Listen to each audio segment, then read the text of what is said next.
মাননীয় স্পিকার, এখানে মন্ত্রণালয়ে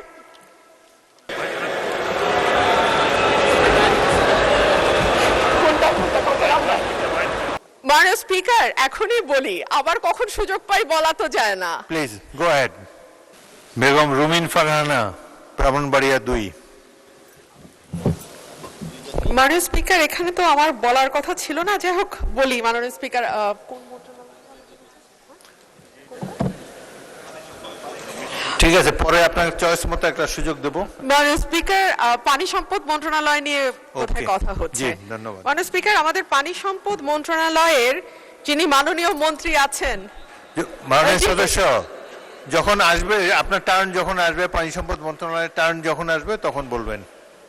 মাননীয় এখন- স্পিকার, এখন দয়া করে বসুন। মাননীয় স্পিকার, স্থানীয় সরকার মন্ত্রণালয়।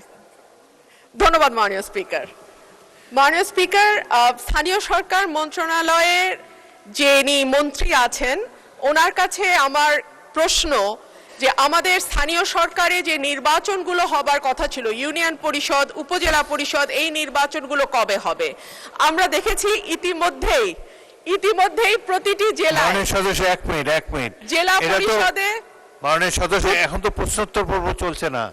মাননীয় আপনি- স্পিকার, ওনাকে পেয়েছে, ওনাকে তো পাবো না। প্রশ্নোত্তর পর্বে তো মাননীয় স্পিকার সুযোগ পাই না, প্রশ্ন জমা দেই, প্রশ্ন আসে না, আপনি- পুরোকে হাত তুলে সেও সুযোগ পাই না। আপনি এই দাবির উপরে বক্তব্য রাখতে পারেন, কিন্তু তাহলে আর পানি সম্পদ মন্ত্রণালয়ের উপরে বক্তব্য রাখার সুযোগ পাবেন না। আপনি মাননীয়- এখন বলবেন না পানি সম্পদ মন্ত্রণালয়ের উপরে বলবেন? মাননীয় স্পিকার, এখনই বলি, আবার কখন সুযোগ পাই বলা তো যায় না। Please go ahead. আমরা জেলাগুলোতে দেখেছি জেলা প্রশাসক নিয়োগ করা হয়েছে আপনার সময় 3 মিনিট।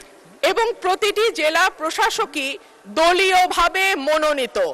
মাননীয় স্পিকার, আমরা তো গণতন্ত্রের জন্য 10 বছর ধরে লড়াই করেছি। মাননীয় সদস্য, আগে আপনার দাবিটা উত্থাপন করুন।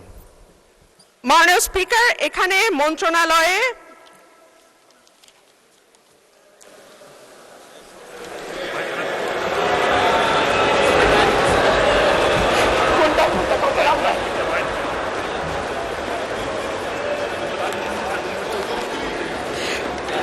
দাবি নম্বর মাননীয় 34। স্পিকার, ১,৮০৯,৫৬,১০,০০০ টাকার মঞ্জুরি চেয়েছেন মাননীয় মন্ত্রী। স্বাভাবিকভাবেই আমি প্রতীকী মূল্য 500 টাকা হ্রাসের একটি প্রস্তাব জানিয়েছি। মাননীয় স্পিকার, আমার আজকে 25টা প্রস্তাব ছিল, 25টাতেই আমি নাম দিয়েছিলাম, কিন্তু আমাকে সকালবেলা জানানো হলো একটার বেশি বলা যাবে না।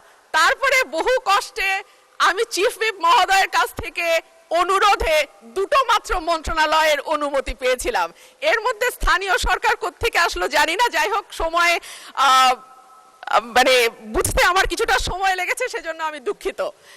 তো যে কথাটি বলছিলাম যে আমাদের জেলা প্রশাসক নিয়োগ দেওয়া হয়েছে এবং সেটাও দলীয় বিবেচনায়, অথচ এই গণতন্ত্রের জন্য 2014 থেকে আরম্ভ করে 2024 সাল পর্যন্ত নিরবচ্ছিন্নভাবে মাননীয় স্পিকার বাংলাদেশের মানুষ লড়াই করেছে, সংগ্রাম করেছে, কিন্তু এরপরে যখন আমরা দেখি যে স্থানীয় সরকার নির্বাচনগুলো এখন প্রায় 4 মাসের মতন হয়ে গেছে, সরকার গঠিত হয়েছে, এরপরেও কিন্তু আমরা এই ব্যাপারে কিছু জানতে পারি নাই। এবং আমাদের সংবিধান অনুযায়ী আমাদের স্থানীয় পর্যায়ের পুরো শাসন ব্যবস্থা স্থানীয় নির্বাচনের মাধ্যমে যারা প্রতিনিধি নির্বাচিত হবেন তাদের হাতে হওয়ার কথা, কিন্তু আমরা দেখতে পেলাম যে এই মন্ত্রণালয়ে যেই জেলা প্রশাসক নিয়োগ দেওয়া হয়েছে প্রতিটি জেলায়, তাদের অধীনে জেলাগুলো শাসিত হচ্ছে। এটা কিন্তু সংবিধানের সঙ্গে সরাসরি সাংঘর্ষিক। সেই কারণে মাননীয় মন্ত্রীকে আজকে আমি পেলাম, ওনার মাধ্যমে আমি আপনার কাছে প্রশ্ন রাখছি যে এই স্থানীয় সরকার নির্বাচন কবে হবে? সেই নির্বাচনে কখনো আমরা শুনতে পাচ্ছি যে নিষিদ্ধ ঘোষিত আওয়ামী লীগ অংশ নিতে পারবে, কেউ বলছেন পারবে, কেউ বলছে পারবেন না, কেউ বলছে দলীয় প্রতীকে হবে না বলে যারা ক্লিন ইমেজের আছেন তারা পারবেন। এই বিষয়গুলো যদি মাননীয় মন্ত্রী পরিষ্কার করতেন, আমার মনে হয় এখানে আমরা যারা সংসদ সদস্য আছি, রাজনীতির সঙ্গে যুক্ত, আমাদের যেমন বুঝতে সুবিধা হতো, একইভাবে স্থানীয় প্রশাসনে যারা রাজনীতি করেন, স্থানীয় পর্যায়ে যারা রাজনীতি করেন, তাদের জন্য বুঝতে সুবিধা হতো। ধন্যবাদ মাননীয় স্পিকার। ধন্যবাদ মাননীয় সদস্য।